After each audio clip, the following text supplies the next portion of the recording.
Bienvenue, on parle politique ce matin dans cette émission. Il faut le rappeler, mon cher Tamba Zakari Milimono. Alors, monsieur le ministre, on va certainement aborder la question du dialogue en souffrance en République de Guinée, malgré ce nouvel appel et cet arrêté pris par le Premier ministre et l'appel du Président de la République. D'ici là, vous êtes en dehors du territoire guinéen. Nous apprendons une forte offensive de l'État auprès de partenaires de la Guinée. Dites-nous-en un peu plus, monsieur le ministre. Bon, disons que nous faisons un devoir de pédagogie parce que nous sommes un pays à l'intérieur d'un monde interconnecté où il y a des relations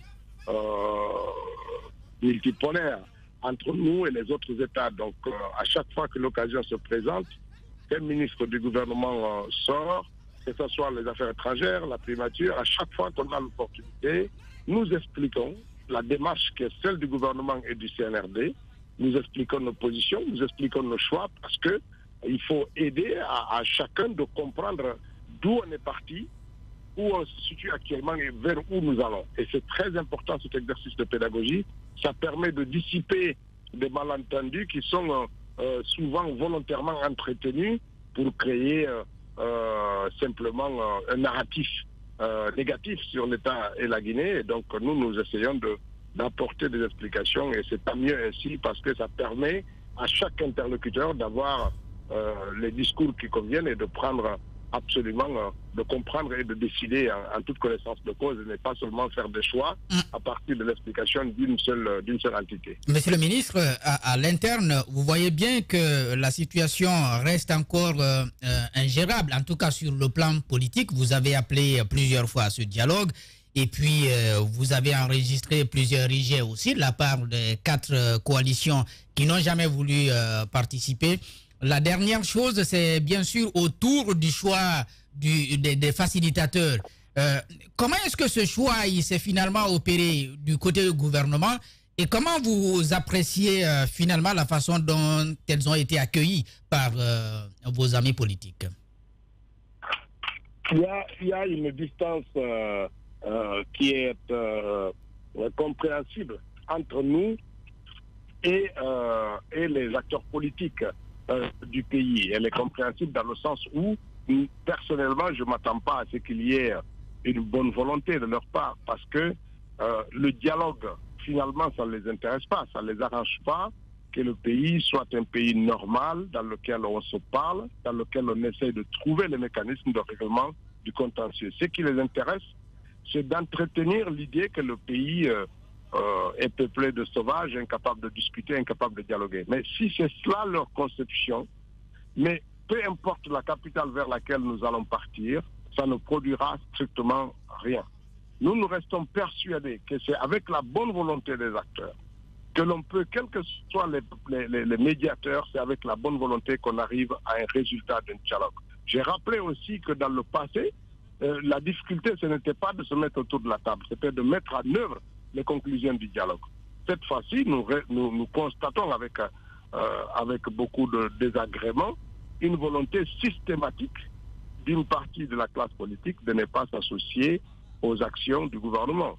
Et ça, les populations finiront par comprendre vers où se trouve la mauvaise foi et la démarche qui est incongrue d'une certaine manière de leur part. Mais ce qu'il faut noter, c'est la constance des autorités, du président de la transition, du Premier ministre, de l'ensemble des membres du gouvernement du CND, de continuer à dire, quand ils le souhaiteront, ben, la table du dialogue sera toujours là et leurs places seront vides, inoccupées, elles seront disponibles. Ça, c'est quelque chose d'important. Et c'est ça qu'il faut souligner. Jusqu'à présent, ils font la sourde oreille et on trouve toujours des mots. D'abord, c'était, il faut le rappeler, la question sémantique. Nous ne voulons pas de concertation, on veut un dialogue.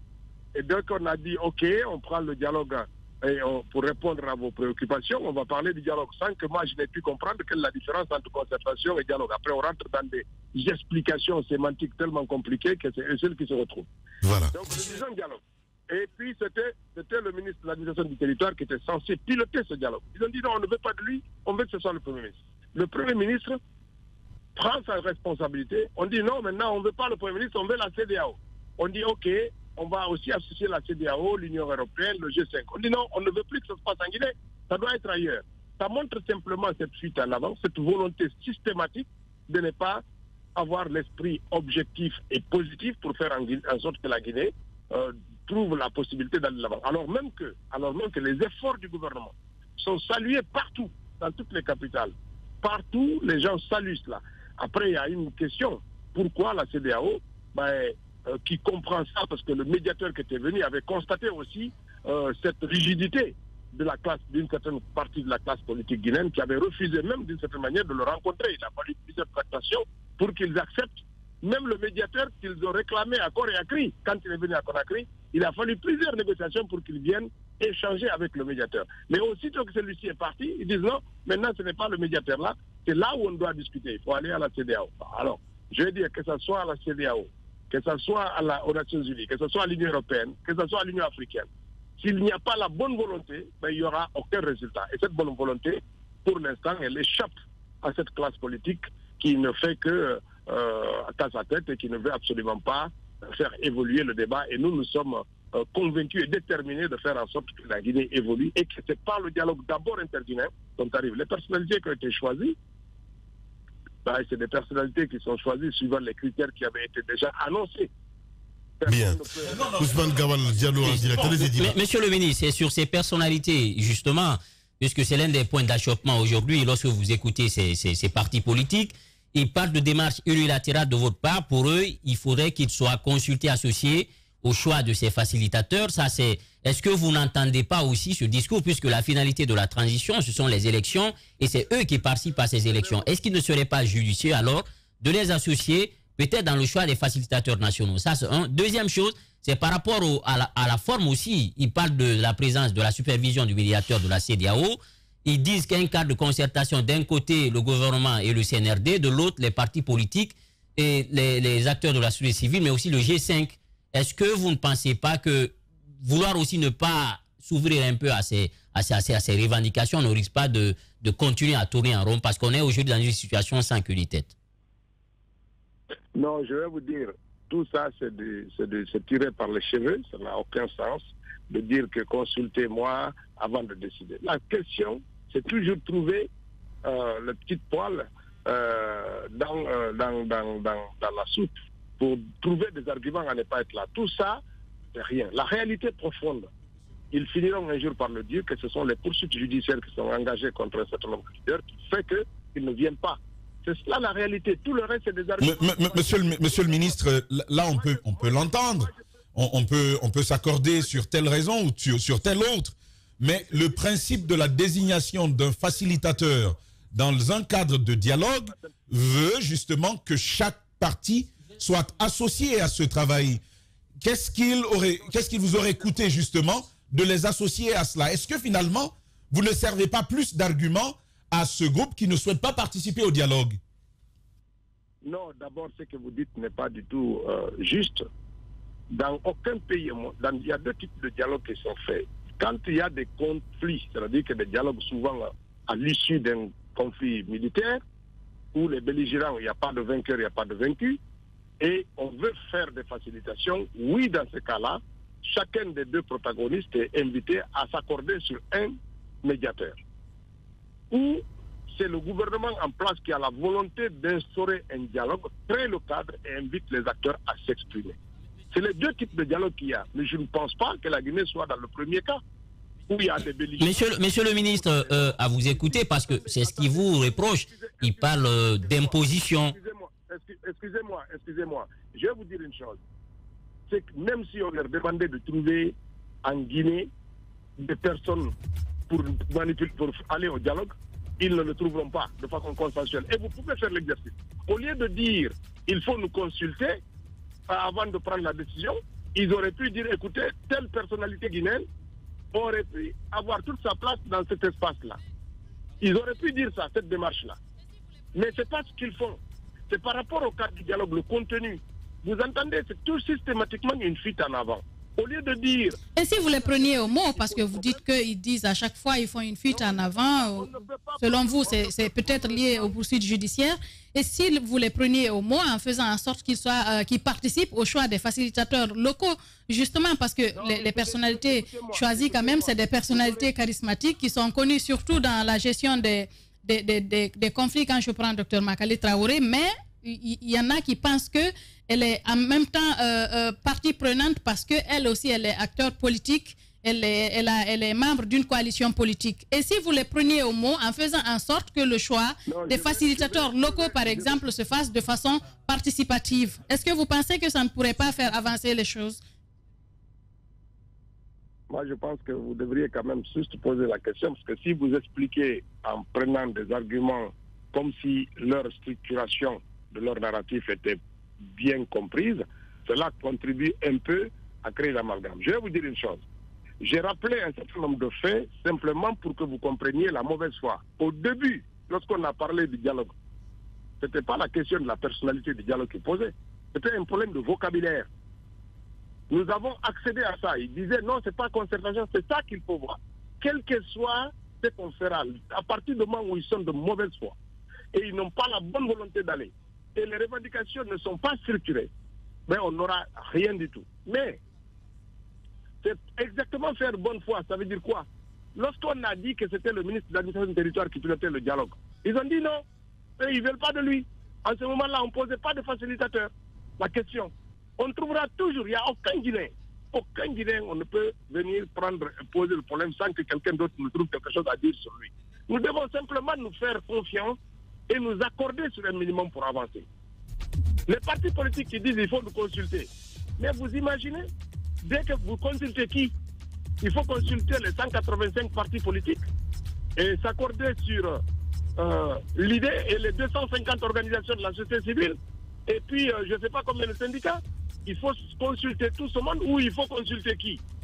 Pour arriver à ça, vous-même, vous savez ce qui est faisable. Si on lance ces consultations-là, tout de suite, pour consulter les politiques et tout ça, là, la première revendication qu'ils diront, non, il ne faut pas nous traiter comme tout le monde. Nous sommes différents. Nous sommes les gros partis représentatifs. Donc, si vous dites, OK, qu'est-ce qu'on fait? Il faut que vous-même, en tant que société civile, parce que homme de médias, que vous puissiez aussi faire la part des choses. On va consulter qui? On va consulter 500 entités, et puis après, les religieux, ils n'ont rien à dire. Les chefs religieux... Voilà, monsieur le ministre, c'est pas une consultation sur l'histoire et le futur de la Guinée. C'est juste pour désigner des facilitateurs. Non, permettez. Lorsque vous définissez des critères, vous les partagez avec les parties prenantes, vous leur demandez de faire des propositions ou même de réagir à vos choix de facilitateurs. En 2 jours maximum, c'est réglé en 48 heures. Vous savez que ce n'est pas la mer à boire. Monsieur Tamba, ce que vous dites, ce n'est pas du tout ça la réalité. C'est bien d'entretenir les arguments et les discussions comme ça. Je vais vous dire une chose. Lorsqu'il a fallu rédiger la charte, nous avons consulté tout le monde dans l'espace d'un mois. Il y a eu 1900 contributions. Mais quand on a sorti le résultat, il y a des partis politiques qui sont sortis comme si elles n'avaient pas déposé leur contribution. Simplement parce que la charte ne correspondait pas à 100% de ce qu'eux, ils avaient demandé. J'ai dit aujourd'hui, si on veut consulter les gens pour savoir qui pour conduire le dialogue interguinéen, mais on va consulter tous les partis politiques, de proposer des personnalités ou de se prononcer sur les personnalités qu'on a choisies. Et ensuite, après les partis politiques, il faut consulter les organisations de la société civile, il faut consulter les religieux. Bien. Et pourquoi on va consulter tout le monde?